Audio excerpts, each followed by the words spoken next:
Halo, berjumpa lagi bersama saya Dinda Bestari dalam program Portal Bicara. Portal Bicara kali ini akan membahas mengenai Bea Cukai. Kira-kira seperti apa tugas dan fungsi dari Bea Cukai?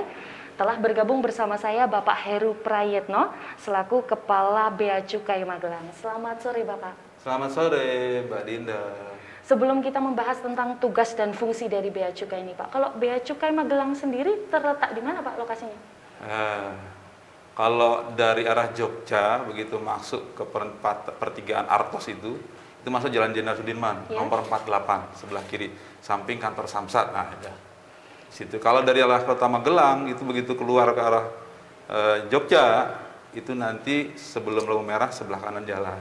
Berarti berada di tengah kota ya? Tengah kota, iya kota. Berada di tengah kota ya Pak ini. Kemudian Bea Cukai Magelang ini hadir sejarah awal seperti apa Pak?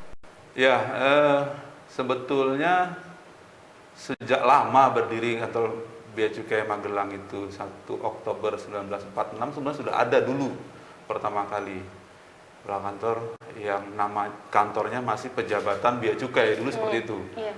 Nah kemudian dengan perkembangan zaman akhirnya sempat hilang juga dan bergabung dengan Yogyakarta. Dia menjadi salah satu kantor di kantor pengawasan dan pelayanan Bea Cukai Yogyakarta. Nah kemudian berdasarkan PMK 188 tahun 2016 Iya. itu ditetapkanlah kantor Magelang itu menjadi satu kantor baru dengan tipe Madya Pabean C. Maka peresmiannya, resmi kantor Bea Cukai Magelang berdiri itu tanggal 1 November 2017. Begitu Mbak. Itu tadi Bapak menyinggung tipe Pabean C. Ya. Itu tipe apa Pak? Tipe Pabean C ini sebetulnya memang disesuaikan dengan bidang tugasnya, tugas dan fungsinya ya. Jadi Magelang itu walaupun membawahi 5 kabupaten dan 1 kota itu dianggap masih kecil gitu. Karena memang variasi tugasnya tidak sebanyak yang lain. Maka dari tipe-tipe kantor itu tipe C itu yang paling kecil. Nanti ada tipe A, ada tipe B, ada khusus, nah gitu. Berarti itu ada penempatannya masing-masing ya Pak? Dan eselonnya kalau yang tipe C itu eselon 3B.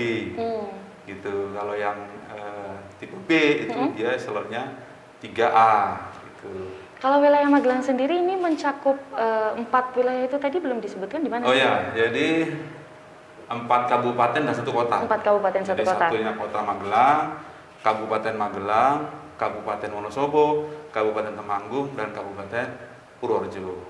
Ya, jadi 5 ya. 4 kabupaten, 1 kota. Dari 4 kabupaten dan 1 kota ini, setiap wilayahnya memiliki keunggulan Bea Cukai apa aja Pak? Ya, keunggulan ya. Jadi kita memang lebih banyak tugas dan fungsi untuk pengawasan sebetulnya. Karena kalau yang yang ada pabriknya itu kebetulan memang yang khususnya cukai ya, itu terkonsentrasi ada di Purworejo, ada di dan ada di Kota Magelang 1.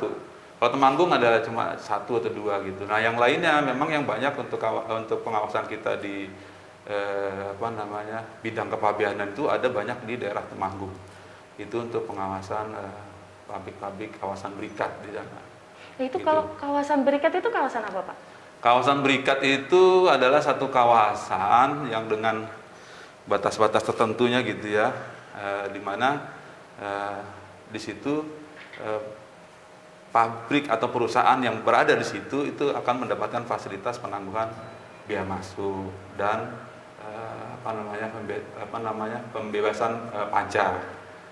Ya, seperti itu yang jadi di situ difungsikan untuk yang mengolah di situ, yang menggabungkan barang, misalnya ada misalkan contoh ya pabrik di Anugerah Abadi itu membuat garment gitu. Jadi mereka impor bahan bakunya, kemudian nanti tenaga kerja menjahit di situ, memotong, menjahit dan segala macam sampai produk jadi.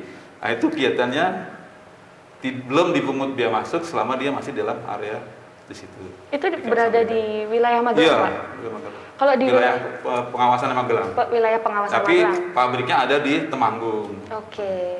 Kalau untuk wilayah pengawasan Magelang sendiri, ada berapa perusahaan yang mendapatkan penangguhan bea cukai itu tadi? Ya, jadi ada 6 ya.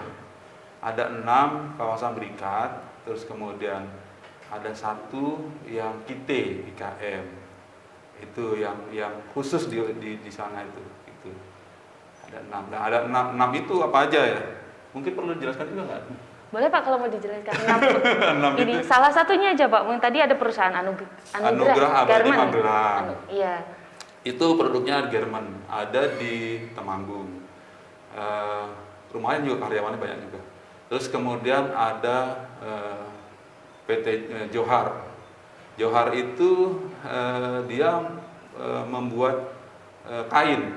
Memang produk dia atas pesanan dari Stritek. Jadi Stritek kirim benang, diolah oleh Johar menjadi kain. Setelah jadi kain, kain itu dikirim lagi ke Stritek. Nah itu. Terus kemudian ada lagi Soneri Japanese Indonesia itu bikin sepatu. Sepatu Converse mungkin yang di sini pernah tahu Converse itu begitu Iya, terkenal saya dan salah satu mahal. pengguna Converse ini Pak. Ya, saya nggak bisa beli karena mahal.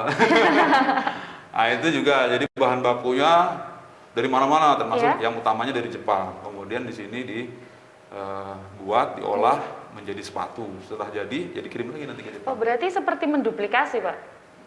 Bukan. Atau brand baru lagi? Ya, jadi dia semacam mendapat istilahnya dia diminta lah gitu untuk membuat itu yang sesuai dengan pesanan mereka, bentuknya, warnanya segala macam itu sesuai dengan pesanan ownernya yang punya bahan itu, kemudian di sini buat gitu. Nanti disampaikan lagi ke Jepang. Baru dari Jepang nanti kemana-mana. Oke. Berarti gitu. Cakupan pengawasan dari bea cukai ini nggak melulu tentang rokok aja ya Pak. Yeah. Jadi ada garmen, ada sepatu juga.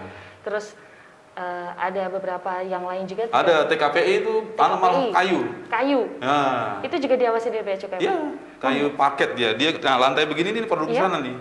Lantai seperti ini yang ada di sini nih, kurang lebih begini buatnya dia. Tapi memang kayunya campur, ada yang dari jati, ada yang dari oak, ada dari kayu karet gitu. Itu dapat fasilitas juga. Oke, baik, seru sekali obrolan kita, dan pemirsa jangan kemana-mana karena kami akan segera kembali sesaat lagi, tetap di Portal Bicara.